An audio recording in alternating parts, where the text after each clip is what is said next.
Good morning, YouTube. I'm Greg, aka the Vapor Vigilante, and I'd like to talk to you for a minute about flavors. And the reason that I'm making this video is I just recently watched a video from a young lady, Mel K, who says, oh, it's easy to make your own e-liquid. You start with a bottle, you pour in some vegetable glycerin, and then you take stuff like imitation vanilla flavor, imitation strawberry flavor, and you just add that in with a dropper and shake it up.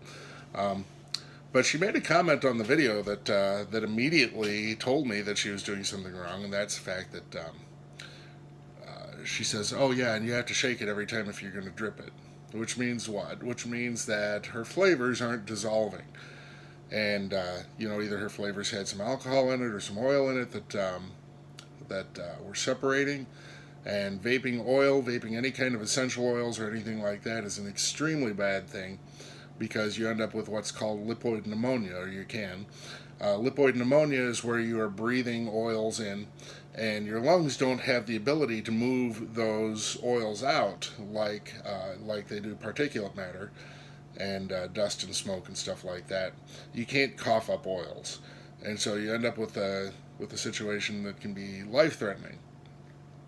So, talking about that, let's talk about what's wrong with using imitation vanilla flavor? Well, first of all, beside the fact that it's not concentrated at all, let's look at the ingredients. Okay, the first ingredient is water. Quite often in these extracts, the first ingredient is going to be some sort of alcohol. Propylene glycol, which is of course safe to use. Vanillin, caramel color.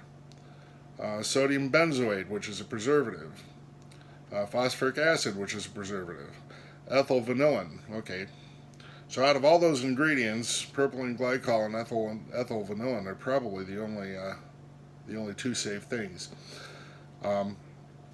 If you were to try and vape this, of course, the running gag is every time you vape food coloring, you die a little inside, and as you can see, it's quite dark compared to an actual vape flavoring.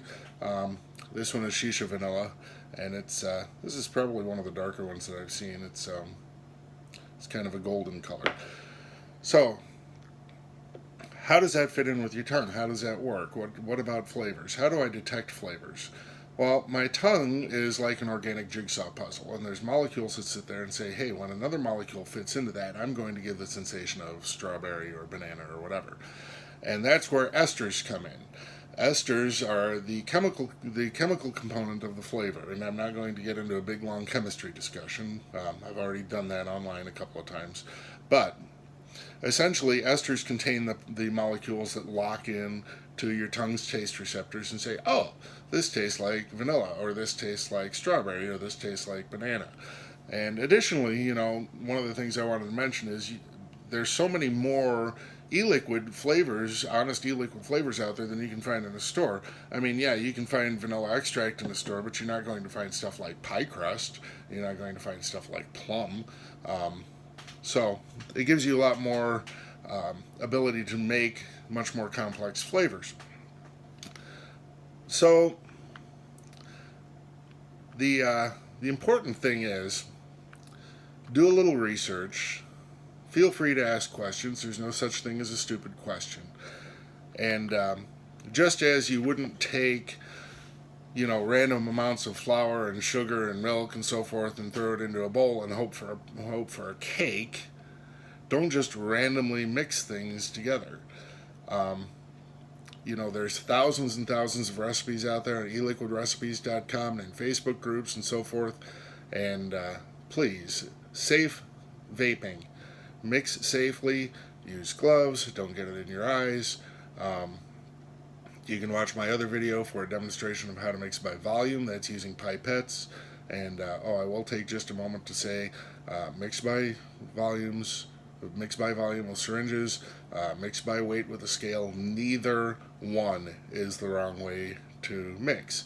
The only wrong way to mix is by either adding random flavors and random amounts, or dripping your flavors, putting drops in, because that doesn't give you a good measurement. And you can say, well, 30 drops is 30 drops. Well, if you don't believe that, try 30 drops of your favorite vape flavor versus 30 drops of vegetable glycerin. And you'll see that because of the surface tension, viscous level, and so forth, that you'll get a lot more with 30 drops of vegetable glycerin than you will with 30 drops of flavoring. So, mix safe, vape safe. If you have any questions, please feel free to comment or ask me on Facebook. I'm all over the place there. Have a great day.